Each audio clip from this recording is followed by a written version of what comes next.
Hello all, welcome back to our channel. ఈ video వచ్చేసి Bengaluru to Tiruvannamalai వెళ్దాం అనుకునే వాళ్ళకి, అక్కడికి వెళ్ళాక అక్కడ ట్రాన్స్పోర్ట్ ఎలా ఉంటుంది, అండ్ అక్కడ budget friendly rooms and stays ఎక్కడ దొరుకుతాయి, అండ్ ఏ రేంజ్లో దొరుకుతాయి, అండ్ దేవుడి దర్శనం ఏ టైంలో చేసుకోవాలి, ఇంకా గిరి దర్శనం ఏ టైంలో చేయాలి, ఫ్రీ దర్శనం అయితే బెటరా లేదా 50 రూపీస్ దర్శనం అయితే బెటరా, ఇవన్నీ తెలుసుకోవాలనుకుంటే ఈ వీడియో స్కిప్ చేయకుండా ఎండ్ వరకు చూసేయండి. మేమైతే బైక్స్ వెళ్ళాము, కానీ మనకి బెంగళూరు టు అరుణాచలం చాలా ప్రైవేట్ బస్సెస్ చాలా ఉంటాయి, లైక్ స్లీపర్ కోచ్ బస్సెస్, ఇంకా పబ్లిక్ బస్సెస్ చాలా ఉంటాయి. So prefer sleeper coach buses, ఎందుకంటే it's almost 7 to 8 hours journey. సో ఇక్కడే టైర్డ్ అయిపోతే మనం అక్కడ గేట్ దర్శనం చేసుకోవడానికి కొంచెం ఇబ్బంది ఫీల్ అవుతాం. అండ్ అక్కడ అరుణాచలంలో డ్రాప్ చేశాక మనకి అరుణాచలం టు రాజగోపురం రీచ్ అవ్వాలంటే మనకి అక్కడ చాలా ఆటోస్ ఉంటాయి, అండ్ వాళ్ళు మనకి per person around 50 rupees charge చేస్తారు. కానీ డైరెక్ట్ తీసుకెళ్ళి మనల్ని రాజగోపురం ఆపోజిట్లో డ్రాప్ చేస్తారు. ఇక్కడ డ్రాప్ చేశాక నెక్స్ట్ మనం మన స్టే ఎక్కడ ఉండాలి అనేది డిసైడ్ అవ్వాలి. సో మేము తీసుకున్న స్టే వచ్చేసి రాజగోపురంకి ఎగ్జాక్ట్ ఆపోజిట్లో ఒక స్ట్రీట్ ఉంటుంది.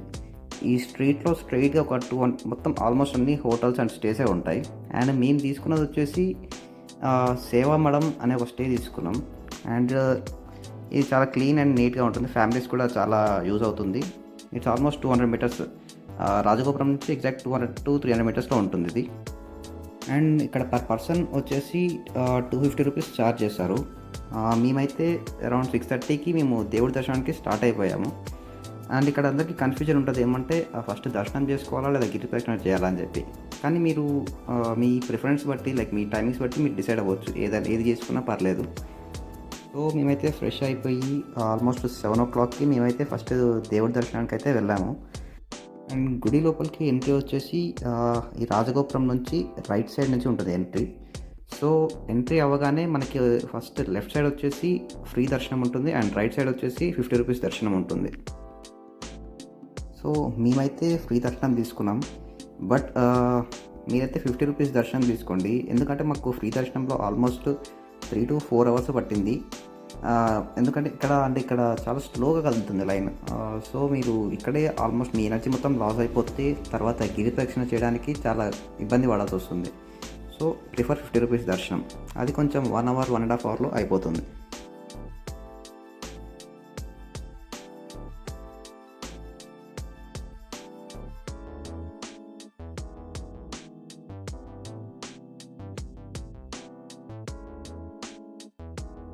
అండ్ మా దర్శనం అయిపోయి బయటకు వచ్చేసరికి అరౌండ్ 10:30 అయింది. అండ్ ఇది వచ్చేసి మన నార్త్ సైడ్ ఎగ్జిట్ అనమాట ఇది. సో ఇక్కడ బయటికి వెళ్ళి లెఫ్ట్ తీసుకుంటే మనం డైరెక్ట్ రాజగోపురం ఎంట్రన్స్లోకి వచ్చేస్తాం. ఇంకా మేము బయటకు వచ్చి రాజగోపురం ఎదురుగా దీపం వెలిగించేసి గిరి ప్రదక్షిణ స్టార్ట్ చేసే టైంకి మాకు అరౌండ్ 11 అయిపోయింది. కానీ నేను సజెస్ట్ చేసేది ఏంటంటే, మీరు గిరి ప్రదక్షిణ పెట్టుకునేది ఉంటే ఇది ఎర్లీ మార్నింగ్ 8 లోపు అయిపోయేలాగా, లేదా ఈవినింగ్ 7 తర్వాత పెట్టుకుంటే చాలా బెటర్, ఎందుకంటే ఇక్కడ ఎండ తీవ్రత అనేది చాలా ఎక్కువగా ఉంది.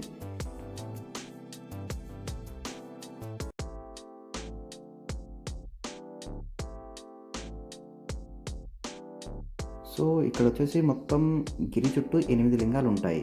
అందులో మొత్తం ఒక్కో రాశి వాళ్ళకి ఒక్కో లింగం ప్రాముఖ్యత అన్నమాట. లైక్ మేషరాశి వాళ్ళకి నైరుతి లింగం, సింహరాశి వాళ్ళకి అగ్నిలింగం, ఇలా.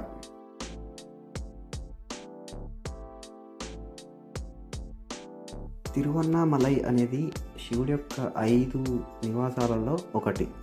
ఇంకా ఈ తిరువన్నామలై పేరు ఎలా వచ్చిందంటే, ఒకసారి బ్రహ్మ ఇంకా విష్ణువు నేనే గొప్ప అంటే నేనే గొప్ప అని వాదించుకుంటుంటారు.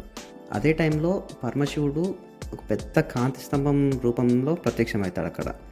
అప్పుడు విష్ణుమూర్తి ఏమో వరాహ రూపం ధరించి ఆ స్తంభం యొక్క కింది భాగం ఎక్కడుందో కనుక్కుందామని చెప్పి కిందికి వెళ్తాడు. ఇంకా బ్రహ్మ వచ్చేసి హంస రూపం ధరించి ఆ స్తంభం యొక్క పై భాగం ఎంతవరకు ఉందో కనుక్కుందామని చెప్పి పైకి స్టార్ట్ అయిపోతాడు. కానీ వాళ్ళు ఆ ఇద్దరు కూడా ఆ ఎడ్జెస్కి రీచ్ అవ్వలేకపోతారు. అండ్ ఫైనల్గా వాళ్ళు అర్థం చేసుకుంది ఏంటంటే, అక్కడ ప్రత్యక్షమైనది ఎవరో కాదు శివుడు అని చెప్పి అర్థం చేసుకుంటారు.